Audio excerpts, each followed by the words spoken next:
Aktris Sarwendah menjalani tradisi bakar replika rumah ketika jenazah ayahnya, Hendrik Lo, tengah dikremasi di Krematorium Grand Haven, Pluit, Jakarta Utara, Rabu, 23 Juli 2025. Mantan istri Ruben Onsu ini pun menjelaskan makna di balik tradisi ini.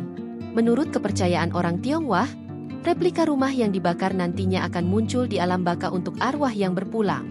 Rumahnya itu seperti kalau tradisinya adalah rumahnya yang kita bakar di sini, yang kita kasih di sini, nanti akan muncul buat papi di sana, kata Sarwendah. Oleh karena itu, Sarwendah dan keluarga membakar 2 replika rumah untuk sang ayah. Selain itu, ada juga replika mobil dan emas yang ikut dibakar dengan maksud agar kehidupan ayah Sarwendah di sana tak kesulitan.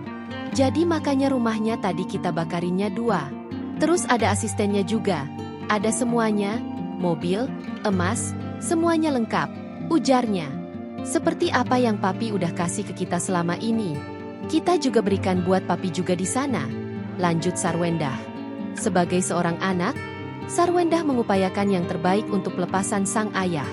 Sebab, momen ini adalah kesempatan terakhirnya untuk menunjukkan baktinya. Diketahui, ayah Sarwendah, Hendrik Lo, meninggal dunia di usia 63 tahun pada Sabtu, 19 Juli 2025 pukul 8.18 waktu Indonesia Barat. Jenazah disemayamkan di Rumah Duka Grand Haven, Jakarta Utara. Jenazah Hendrik dikremasi di Krematorium Grand Haven pada Rabu, 23 Juli 2025, pukul 11.18 WIB dan abu jenazahnya langsung dilarungkan di Laut Pantai Mutiara, Pluit, Jakarta Utara. Download Tribun X sekarang, menghadirkan lokal menjadi Indonesia.